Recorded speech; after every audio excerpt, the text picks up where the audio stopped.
I've been beyond excited for Die My Love since it was announced, even before it became an Oscars behemoth after its premiere at the Cannes Film Festival. I love Jennifer Lawrence, but also Robert Pattinson is one of my favorite actors right now. I do think Lynn Ramsey's vision here can be disjointed at times, but at its core, it truly does capture a primal, erotic, and disturbing emotional evolution of these two people in early parenthood. And for starters, the leads here do give some of my favorite performances of the year, whether it's on a physical or emotional level. I think Pattinson and Lawrence are absolutely phenomenal in this film. Obviously, Jennifer Lawrence is giving us something that needs to carry the movie. This isn't a very plot-centric movie. I mean, it's more so following the psychosis of this mother character, and we'll get in more to the motherhood aspect of this in just a second here, but I want to start with Robert Pattinson because, again, I love this guy. Like, he is one of my favorite, if not my favorite actor right now, and he really is carrying these very subtle, horrifying, and funny moments between both of our lead characters because it is so out there. It is so crazy. Like, clips dropped on Twitter and people were saying sometimes actors do overact.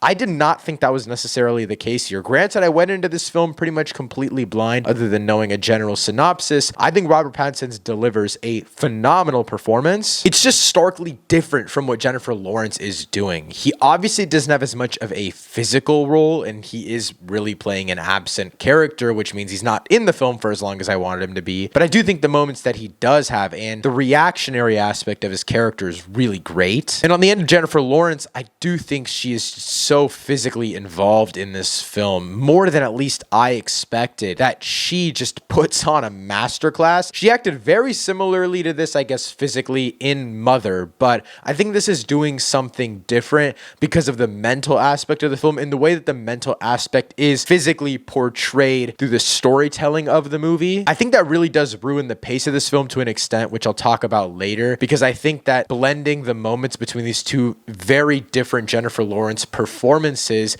makes the film drag more than I'd like. But other than that, on strictly a performance level, this is insane work going on by Jennifer Lawrence. Within Jennifer Lawrence's performance, there is this like animal that she's trying to reach. And I really like that as the film goes on, we're getting this dissection of her character as she's trying to prove her humanity more and more after giving birth and how her life has shifted after that. Though Lynn Ramsey has said that this isn't a movie about or like primarily about postpartum depression. So I'll try not to talk about that as much as possible, I guess like in that realm specifically. But this film does more so lead into the psychology of life people around you and how that changes after birth, which I find to be much more interesting than just a woman gives birth and woman's life is hypothetically ruined. I really like the way that this film breaks down, again, quote unquote postpartum depression, because I like that the film isn't trying to title it that, and it's all of these women trying to comfort Jennifer Lawrence's character and being like,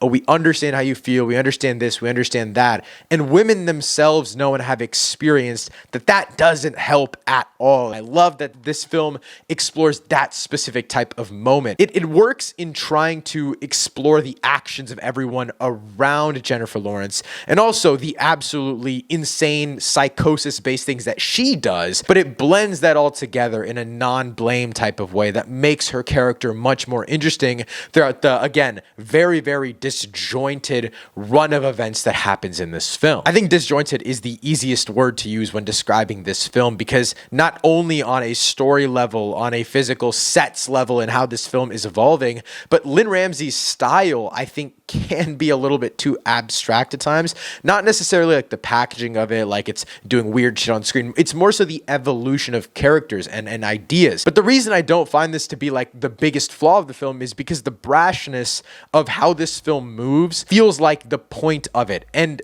as I was watching the film, I didn't really think that you could look around it, and that's what I loved the most. The only way to understand this movie is to try and look through the chaos, not around it. And again, I think that's the perfect way to talk about the emotions that parents go through after giving birth. For the longest time, to me, the runtime felt very anti-motherhood, and that was kind of my fear going in. But by the end, it's not necessarily middle ground per se, but it's more so an understanding of the good and the bad and the ugly and and all of the in between. I think it's not necessarily trying to make a case one way or another that a child ruins a parent's lives, but I don't think the evolution of this film aids that, because the film starts off so abruptly and then you get directly into the psychosis of these characters, and you're watching more so that evolving. And I really like that we're not necessarily focusing on the child. Again, it takes away from the idea that we're just trying to explore postpartum depression, but I do think having the basis of story in that child probably would have allowed for a deeper character understanding of Jennifer Lawrence's character as the runtime evolves and not making it as all over the place. But again, I think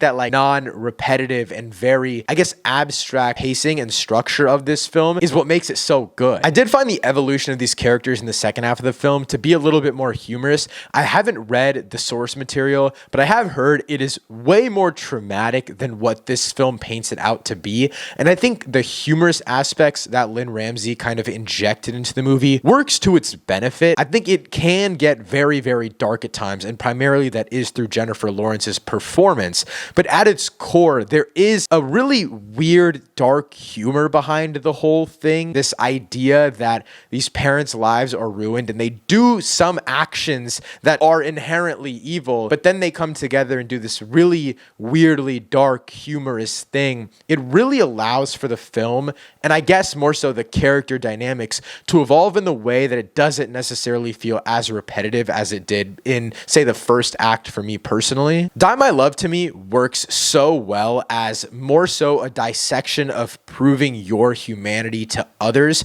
after something life-changing has happened. Whether this is a success in your life or giving birth like this film primarily depicts, there are so many things that I think people go through that might change others' views on them. And that's what this film is trying to break down and make you understand in the most disjointed and at times baffling ways possible. Overall, I'm going to give Lynn Ramsey's Die My Love an 8 out of 10. If you're still want to check out this film, let me know you thought of it in the comments down below. Thank you so much for watching. I'll see you next time. Peace.